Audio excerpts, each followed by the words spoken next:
All right, let's talk about Discord. It's a little different from your other social media, right? You get to choose your own communities, but with all that freedom, there's a really important question. How do you actually stay safe? Well, today we're going to break down the essential tools you need to take full control of your Discord experience. So, what really makes Discord tick? Well, think about it. Most platforms are throwing content at you with some kind of algorithm. Discord, it's not like that. It's all built around these things called servers, which are just communities that you actively decide to join. That freedom, it's awesome. And it's also the exact reason why you absolutely have to know how to use its safety tools. And that really brings us to the big question we're tackling today. In this whole universe of user-run communities, how do you take control? How do you keep yourself safe?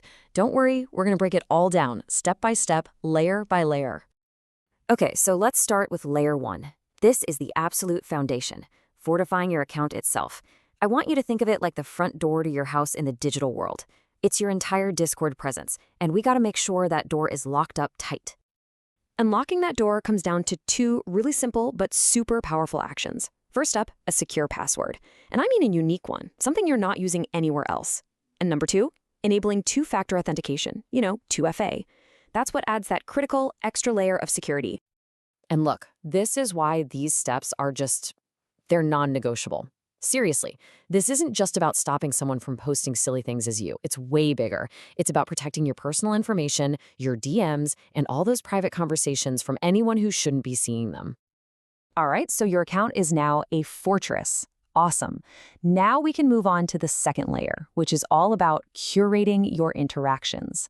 Basically, this is where you get to decide who can contact you directly.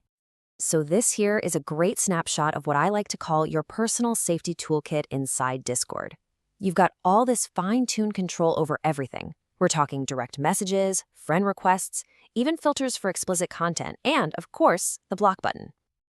Let's take a closer look, especially at the default settings, because this is important. Right out of the box, pretty much anyone who's in the same server as you can slide into your DMs.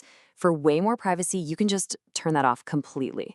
Same thing for friend requests. The default is everyone, but you can switch that over to the much more secure friends of friends. Trust me, these little changes make a huge difference. Okay, another really powerful tool in your kit is the explicit media filter. What this does is pretty cool. It automatically scans for and can block explicit images right in your DMs. And for anyone under 18, it also automatically blocks access to any channels that are marked NSFW, not safe for work. It's just an absolutely essential layer of protection against stuff you just don't want to see. Okay, so we've locked down our account and we've fine-tuned who can contact us directly. Now it's time to zoom out a bit. Let's talk about layer 3, navigating the wider community. We're talking about the servers themselves. And here's something you've really got to keep in mind. Even though you choose which servers to join, some of the public ones are, well, they're massive. We're talking thousands and thousands of people you don't know at all. So yeah, you kind of need a little bit of digital street smarts when you're hanging out in these big public spaces. Which brings us to probably the single most important piece of advice you can get. Just be cautious about sharing personal information. Seriously, think about it. Anything you type in a public server can be screenshotted, it can be copied, it can be read by tons of people. That's your digital footprint you're creating. So you always, always have to be mindful of what you're putting out there. Now, inside those servers, your number one tool is the block button. Don't ever hesitate to use it. If someone's making you uncomfortable, just block them. It instantly hides all their messages from you and stops them from contacting you. Simple as that. And here's a really important privacy heads up. Server channels are not end-to-end encrypted. You have to treat them like they're public or at least semi-public spaces. They are not private conversations. All right, so we've covered a ton of ground here. Let's pull all of that together into a super simple, actionable checklist that you can go and use right now. Okay, here are the 5 big takeaways. Number 1. Lock down your account with a strong password and turn on 2FA. Number 2, get in there and restrict who can DM you and who can send you friend requests. 3, flip on that explicit media filter. 4, use that block button whenever you need to.